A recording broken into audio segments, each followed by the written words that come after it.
melakukan, menggenapkan apa yang diwahyukannya kepada saudara dan saya. Yang diperlukan adalah percaya. Kalau saudara mau bersama Tuhan Yesus, tidak ada yang tidak bisa.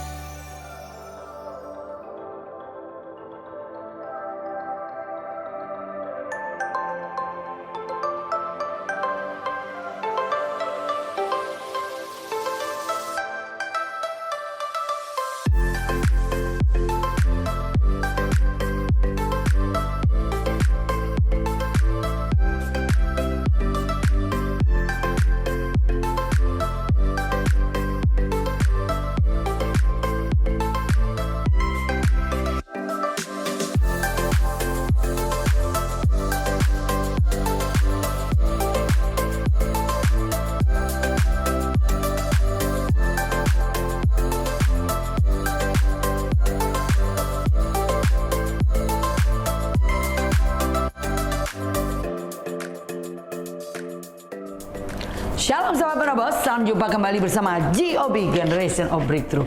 Hari ini di bulan Agustus adalah bulan kemerdekaan. Saya akan menyampaikan satu tema, mencintai tanah air. Sebelumnya mari kita satukan hati berdoa.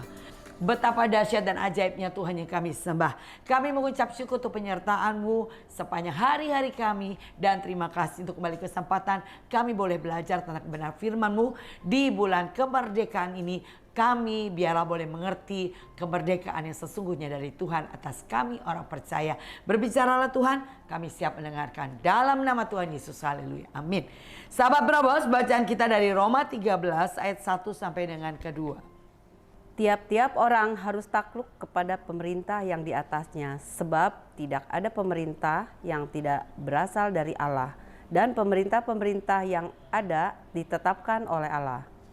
Sebab itu, barang siapa melawan pemerintah, ia melawan ketetapan Allah, dan siapa yang melakukannya akan mendatangkan hukuman atas dirinya. Iya saudara, jadi di bulan kemerdekaan ini kita bangsa Indonesia merdeka dari penjajahan. Tepatnya di tanggal 17 Agustus tahun 45 dideklarasikan kemerdekaan bangsa ini. Saudara tahukah bahwa ternyata kita di dalam Tuhan, kita juga adalah orang-orang yang merdeka.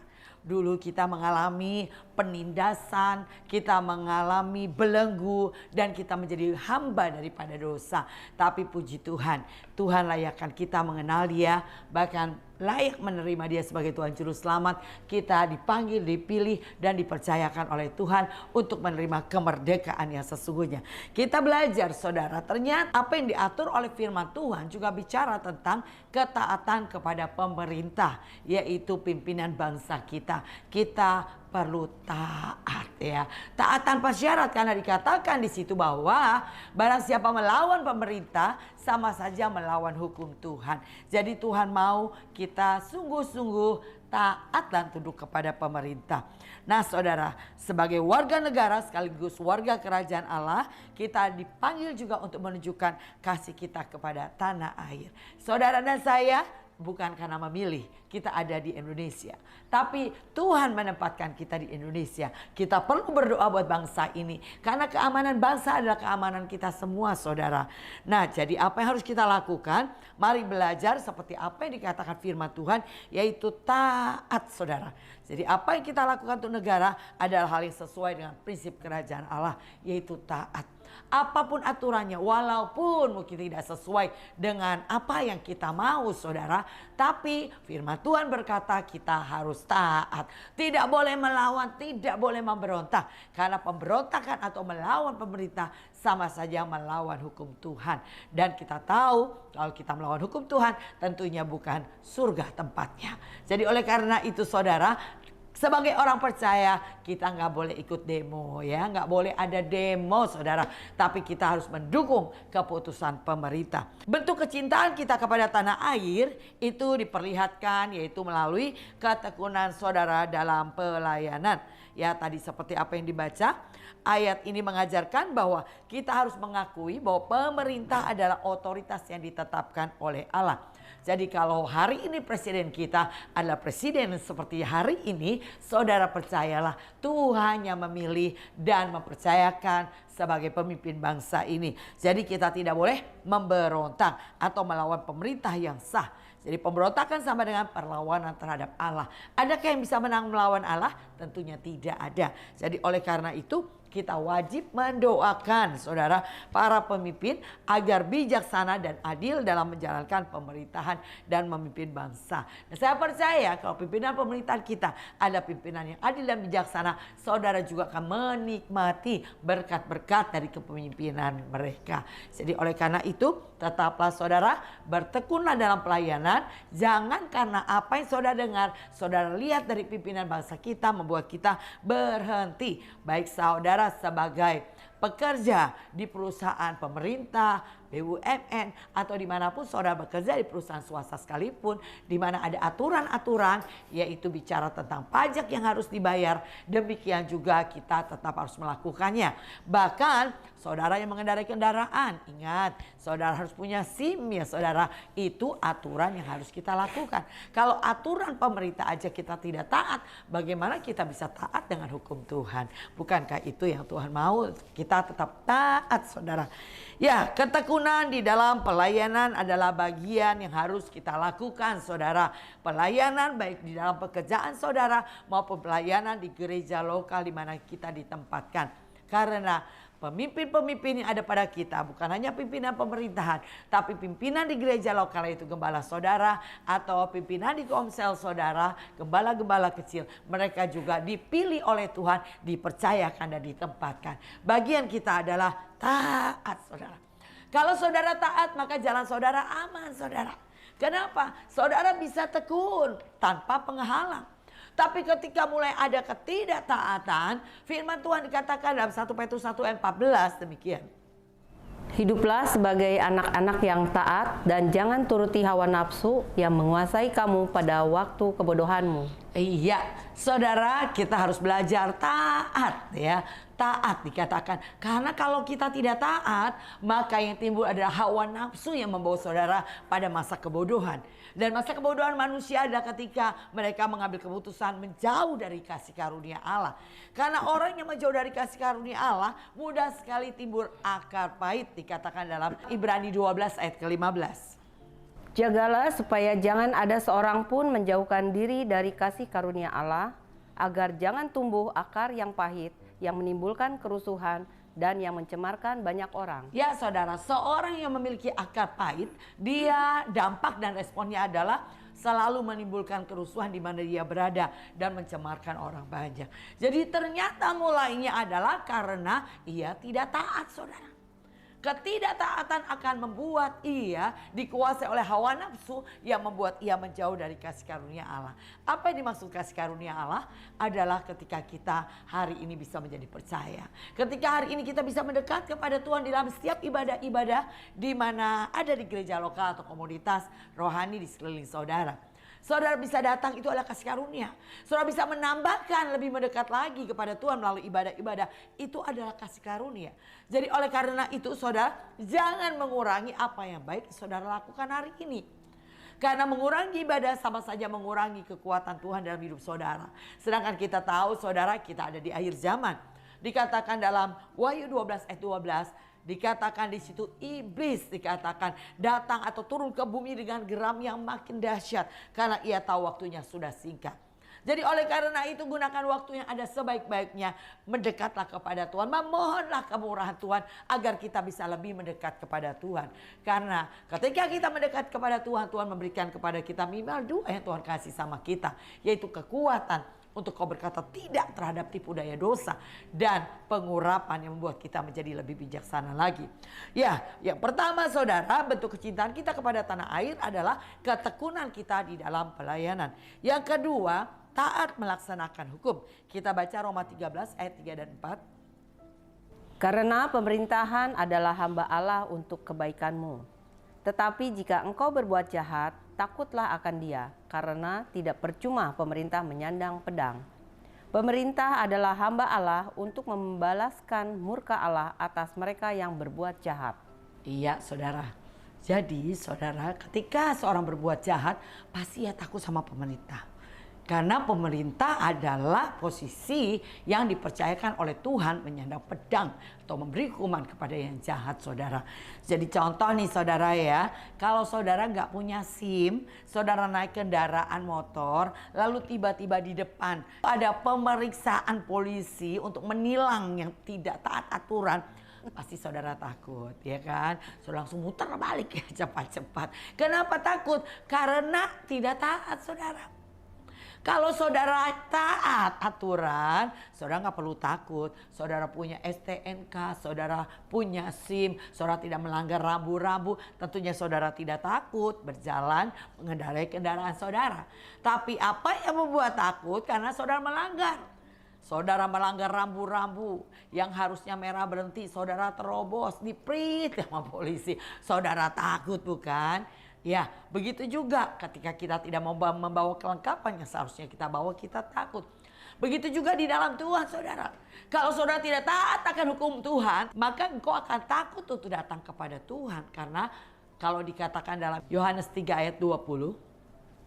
Sebab barang siapa berbuat jahat membenci terang dan tidak datang kepada terang itu, supaya perbuatan-perbuatannya yang jahat itu tidak nampak. Ya, orang yang berbuat jahat artinya melanggar hukum Tuhan, tentunya ia tidak mau datang kepada terang, saudara. Kenapa? Karena ia takut bahwa kejahatannya akan disingkapkan. Ya, maka saudara, ketika orang melakukan kesalahan, dia datang kepada terang, artinya datang kepada Tuhan melalui ibadah.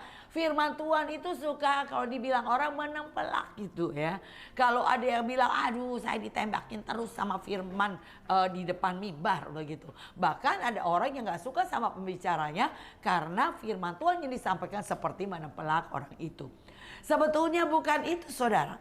Firman Tuhan itu fungsinya untuk mengajar, meluruskan jalan kita, memperbaiki kesalahan. Yaitu memang saudara, kita akan ditegur ketika kita melakukan kesalahan. Tapi seorang yang rendah hati adalah orang yang tidak takut terima teguran. Nggak marah karena teguran. Justru dia bersyukur, berterima kasih karena ia ditegur. Karena teguran adalah tanda kasih. Wahyu 3 ayat 19 dikatakan, orang yang kukasih ku tegur dan kuhajar. Sebab itu relakan hatimu dan bertobat. Jadi Tuhan mau respon kita ketika kita melakukan kesalahan dan menerima teguran. Kita mau rela terima teguran dan kita mau bertobat. Seharusnya kita berkata, Bapak ampuni saya salah. Mampukan aku memperbaiki kesalahan. Itu respon yang benar. Itu respon seorang murid. Itu adalah respon orang yang rendah hati. Maka saudara, ganjaran kerendahan hati ini sangat luar biasa. Kalau kita baca Amsal 22 ayat keempat. Ganjaran kerendahan hati dan takut akan Tuhan adalah kekayaan, kehormatan, dan kehidupan. Ya saudara, kalau saudara adalah orang yang rendah hati dan takut akan Tuhan, saudara diberkati di bumi. Saudara dihormati manusia dan mati masuk surga. Wow, luar biasa ya. Semua kita mau menikmati demikian. Tapi saudara harus punya sikap rendah hati. Rendah hati adalah orang yang mau terima teguran. Orang yang mau dimuridkan, orang yang mau diajar. Saya percaya kalau saudara adalah orangnya, janji Tuhan adalah pasti. Saudara akan menjadi orang yang diberkati di bumi. Saudara akan dihormati manusia dan saudara kita mati masuk surga. Amin. Nah, saudara terus belajar miliki sikap rendah hati. Nah, saudara taat melaksanakan hukum adalah hal yang harus kita lakukan. Baik hukum pemerintah maupun hukum dalam dunia rohani, yaitu firman Tuhan itu adalah hukum yang sempurna. Tuhan mau kita melakukan setiap aturan atau ketetapan-ketetapan Tuhan. Jadi kita harus patuh kepada hukum ya saudara ya. Ini jalankan negara demi ketertiban dan kebaikan bersama. Saudara dan saya kita dipanggil menjadi teladan dalam menaati hukum. Bukan sebaliknya menjadi oknum pelanggar. Satu hari saudara, saya kalau pagi-pagi itu doa pagi ke gereja, dulu masih onsite, dan biasanya saya jalan itu untuk ke gereja lurus, itu lebih dekat daripada saya harus muter. Tapi ternyata jalan di situ nggak bisa lurus, harus ke kiri dulu, muter balik cukup jauh saudara. Jadi pagi-pagi saya pikir masih gelap gini, nggak ada polisi lah ya, saya lurus aja gitu kan. Tiba-tiba anak saya bilang begini, Mama aturan hukum dunia aja Mama nggak bisa lakukan, gimana Mama mau taat aturan Tuhan. Wah, saya tertempelak banget tuh dengan perkataan itu. Iya juga ya gitu ya. Jadi walaupun repot, walaupun ribet, kita harus belajar taat saudara. Jadi walaupun saya harus muter keliling cukup jauh, ya saya harus taat daripada melanggar aturan, yaitu dengan lurus yang padahal sebetulnya tidak boleh. Karena kita percaya bahwa yang melihat kita bukan hanya polisi yang kelihatan, tetapi yang melihat kita adalah CCTV-nya surga ya. Surga melihat ketaatan kita, bukan hanya bicara ketaatan hukum firman Tuhan, tapi ketaatan kita akan hukum dari pemerintah yang dibuat karena kita ada di dalamnya. Jadi saudara, marilah menjadi teladan dalam menaati hukum. Kita harus menghormati para aparat hukum sebagai alat Tuhan untuk menegakkan keadilan. Saudara, kita harus belajar hormati saudara. Ya, kita harus belajar taat hukum, melaksanakan hukum sesuai dengan apa yang ditetapkan. Dimulai dari hukum dunia, saudara harus taat, maka saya percaya bukan hal yang sulit untuk kita taat kepada hukum Tuhan. Jadi mulai dengan ketaatan itu perlu dilatih dari hal yang kecil saudara melatih, maka saudara bukan hal yang sulit untuk melakukan ketaatan dalam hukum yang lebih besar lagi. Saudara, ketiga, ketaatan yang harus kita lakukan adalah taat membayar pajak. Roma 13 ayat 6-7 kita baca. Itulah juga sebabnya maka kamu membayar pajak, karena mereka yang mengurus hal itu adalah pelayan-pelayan Allah. Bayarlah kepada semua orang apa yang harus kamu bayar, pajak kepada orang yang berhak menerima pajak, cukai kepada orang yang berhak menerima cukai, rasa takut kepada orang yang berhak menerima rasa takut, dan hormat kepada orang yang berhak menerima hormat. Iya saudara, inilah yang Tuhan mau untuk kita lakukan, yaitu bayar pajak saudara ya. Kalau saudara contohnya, saudara makan di restoran kena pajak, PPN 10% ya. Bayar pajaknya saudara. Jangan bilang males lah makan di sini kena pajak, cari yang pinggir jalan aja nggak kena pajak. Saudara, kenapa? Karena semua pemerintahan bisa berjalan karena pajak yang dibayar oleh kita sebagai warga negara Indonesia. Nah saudara, jadi jangan menghindar dari kewajiban membayar pajak sebagai warga negara yang taat. Ayo saudara, jangan juga mengecil-kecilkan pajak saudara dengan cara memperkecil laporan yaitu penghasilan kita. Saudara, nggak boleh ya, kita kurangi penghasilan laporan penghasilan kita untuk mengecilkan pajak. Itu pun tidak jujur. Jadi Tuhan mau kejujuran yang Tuhan mau lihat ada pada kita, yaitu ketaatan membayar pajak. Karena pajak yang saudara bayar itu yang akan membuat roda pemerintahan ini tetap dapat berjalan dengan baik. Nah saudara, bukan hanya pajak bicara tentang yang harus kita bayar kepada pemerintah, tentunya juga apa yang Tuhan perintahkan, kembalikan bagian milik kepunyaan Tuhan 10%, yaitu persepuluhan. Saudara, ini pun kita harus kembalikan karena ini adalah bagian milik kepunyaan Tuhan. Kita wajib mengembalikannya saudara. Jadi jangan menahannya. Kenapa? Karena Tuhan jelas berkata dalam Maleakhi 3 ayat yang ke-10. Bawalah seluruh persembahan persepuluhan itu ke dalam rumah perbendaharaan, supaya ada persediaan makanan di rumahku, dan ujilah aku, firman Tuhan semesta alam, apakah aku tidak membukakan bagimu tingkap-tingkap langit dan mencurahkan berkat kepadamu sampai berkelimpahan. Itu satu janji Tuhan saudara. Ada yang berkata persepuluhan itu perjanjian lama, perjanjian baru nggak ada. Ada saudara ya. Jadi saudara, apa yang dikatakan oleh firman Tuhan tidak ada yang dihilangkan. Semuanya tetap berlaku dan wajib kita lakukan. Dengan mengembalikan bagian milik kepunyaan Tuhan di gereja lokal di mana engkau mendapat makanan rohani, maka gereja lokal juga dapat berjalan. Karena di dalam gereja lokal juga banyak hal yang harus diurus dan dibayar dengan uang. Dan dari mana itu didapat? Dari persepuluhan. Tuhan memberkati saudara dan kembalikan bagian milik kepunyaan Tuhan. Engkau belum memberi, engkau hanya mengembalikan. Seperti apa dikatakan dalam Maleakhi 3 ayat 8 dan 9. Bolehkah manusia menipu Allah? Namun kamu menipu aku. Tetapi kamu berkata, dengan cara bagaimanakah kami menipu engkau? Mengenai persembahan persepuluhan dan persembahan khusus. Kamu telah kena kutuk, tetapi kamu masih menipu aku. Ya, kamu seluruh bangsa. Ya saudara, banyak orang berkata aku gak dapat apa-apa. Ketika seorang tidak mengembalikan persepuluhannya, berarti ia sedang berkata aku tidak dapat apa-apa dari Tuhan. Padahal apapun yang kita terima itu kita wajib mengembalikan 1/10 kepada Tuhan. Jadi kalaupun saudara mengurangi misalnya dapat 1 juta, saudara persepuluhannya cuma 50.000. Berarti saudara juga sedang menipu Tuhan. Tuhan kasih 1 juta, harusnya 100.000 itu adalah milik kepunyaan Tuhan yang saudara kembalikan sebagai tanda ucapan syukur. Terima kasih untuk 1 juta yang saya terima. Jadi oleh karena itu saudara, sampai kapan kau menipu aku, kata Tuhan. Ya, jadi oleh karena itu kembalikan bagian milik kepunyaan Tuhan, dan percayalah engkau hidup bukan karena berapa jumlah yang ada padamu, tapi engkau hidup karena percaya. Amin. Jadi bukan karena berapa banyak orang bilang gini, aku nggak bisa kasih persepuluhan, duit yang ada juga nggak cukup, bagaimana aku mengembalikan persepuluhan? Saudara, ini adalah hal yang salah. Kembalikan dulu bagian milik kepunyaan Tuhan, Tuhan berkati dengan sisanya. Ingat, bukan karena jumlah berapa yang ada padamu, engkau bisa menjalankan hari-harimu dan hidupmu, tapi karena pemeliharaan Tuhan, kita boleh ada sebagaimana kita ada hari ini. Dan kita patut mengucap syukur dengan mengembalikan bagian milik kepunyaan Tuhan dalam bentuk ketaatan kita. Jadi saudara, kita harus memberi sesuai dengan ketentuan yang berlaku dengan dilandasi sukacita karena melakukan perintah Allah. Lakukan segala sesuatu dengan sukacita seperti dikatakan di dalam 2 Korintus 9 ayat 6 dan 7.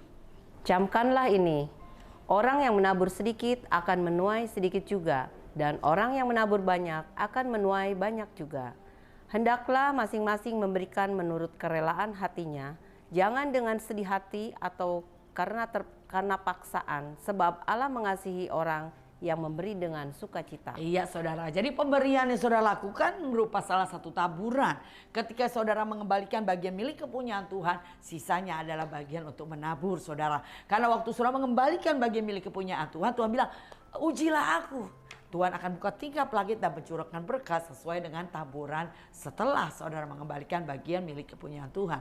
Jadi seberapa engkau menabur, itulah yang Tuhan akan berikan atau perhitungkan sebagai tuaian saudara.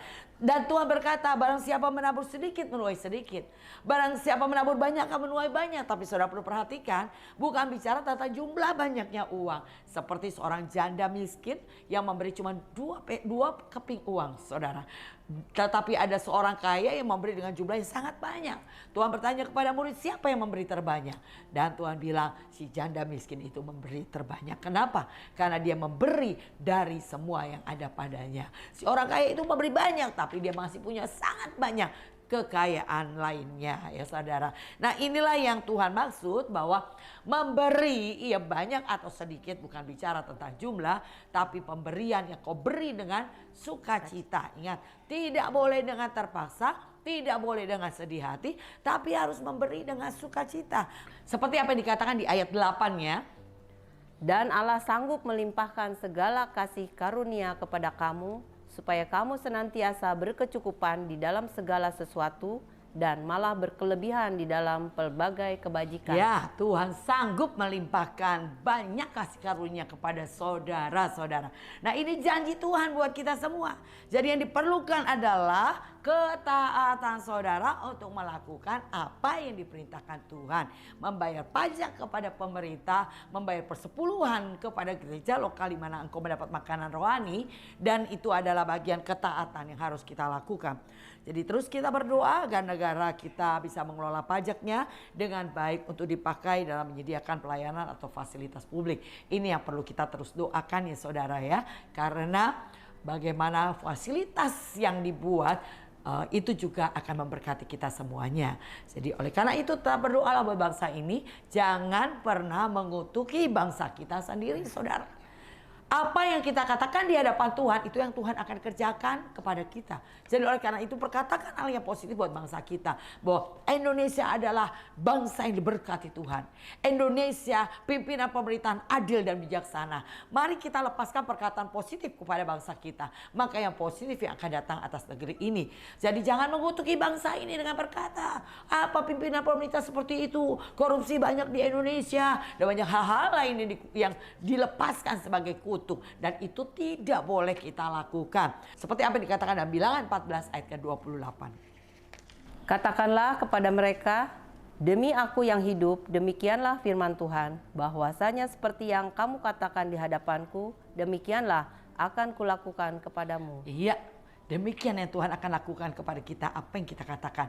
Lepaskan berkat buat bangsa ini, lepaskan perkataan-perkataan yang membangun untuk bangsa ini, juga lepaskan perkataan yang positif untuk semua rakyat yang ada atas bangsa ini. Bukan hanya pimpinan kita, tapi untuk semua rakyat bangsa ini. Kita lepaskan perkataan positif, maka keamanan ada atas bangsa kita. Maka apa yang kita katakan itu yang akan terjadi atas negeri ini. Keamanan bangsa ini adalah keamanan kita. Kalau terjadi peperangan atas bangsa ini, bukankah kita juga mengalami kesulitan akan hal ini ya. Karena itu mulai saat ini saudara, tidak boleh ada demo-demo, tidak ada boleh protes-protes kepada keputusan pemerintah, tapi baiklah kita mendukung pemerintahan kita. Kalau hal yang diputuskan itu bukan satu hal yang positif, saudara berdoalah supaya mari Tuhan jamah pimpinan bangsa kita untuk mengubah keputusannya menjadi keputusan yang baik. Ataupun kalau Tuhan izinkan keputusannya tidak seperti yang kita harapkan, pasti ada tujuan Tuhan di dalamnya. Karena saya percaya seperti apa yang dikatakan firman Tuhan, bahwa tidak ada pimpinan pemerintahan bangsa ini yang bukan berasal dari Tuhan. Jadi Tuhan yang memilih Tuhan yang memilih pimpinan bangsa kita, saudara. Di dalam pemilihan umum kita semua, saya percaya sudah berdoa untuk yang terpilih adalah orang-orang yang datang daripada Tuhan. Jadi kalau hari ini terpilih presiden, wakil presiden, semua para pemerintah dari tingkat pusat sampai daerah, itu semua atas izin Tuhan karena kita sudah berdoa. Halo saudara, sebagai orang percaya, bukankah kita terus berdoa? Iya. Dan percayalah, keputusan baik atau tidak baik, ada tujuan baik Tuhan di dalamnya. Kita hanya perlu mendukung dan berdoa terus buat bangsa ini. Saya percaya Tuhan mendengar doa seruan kita di Menara Doa 24 jam. Kita selalu tidak lupa berdoa untuk bangsa ini. Di gereja-gereja lokal, di doa syafaat, kita tidak lupa berdoa untuk bangsa ini. Dan doa-doa yang kita naikkan, saya percaya Tuhan mendengarnya, Tuhan menjawabnya. Tapi saudara, saya mau berkata, saudara sudah berdoa untuk hal yang baik buat bangsa ini, jangan lepaskan perkataan kutuk.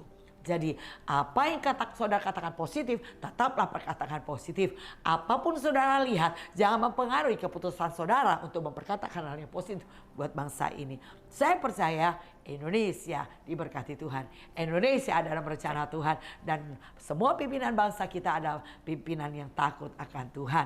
Dan setiap keputusannya ada keputusan yang bijaksana, yang membawa perubahan ke arah lebih baik bagi bangsa ini. Mari saudara, tetaplah percaya, tetaplah bertekun, tetaplah setia. Jadi warga negara Indonesia yang baik dan taat hukum, taat aturan. Tuhan Yesus memberkati. Saya akan berdoa bersama Probos. Mari kita tetap berdoa untuk bangsa ini. Terima kasih Bapa, kami bersyukur kami ada atas bangsa ini. Kami percaya Tuhan Kau punya rencana yang indah untuk negeri kami. Kami melepaskan berkat buat bangsa kami Indonesia Tuhan. Dan kami berdoa roh kebijaksanaan turun atas pimpinan bangsa kami, membawa perubahan ke arah lebih baik bagi negeri ini. Terima kasih Bapa, terpuji nama Tuhan, dalam nama Tuhan Yesus, haleluya, amin.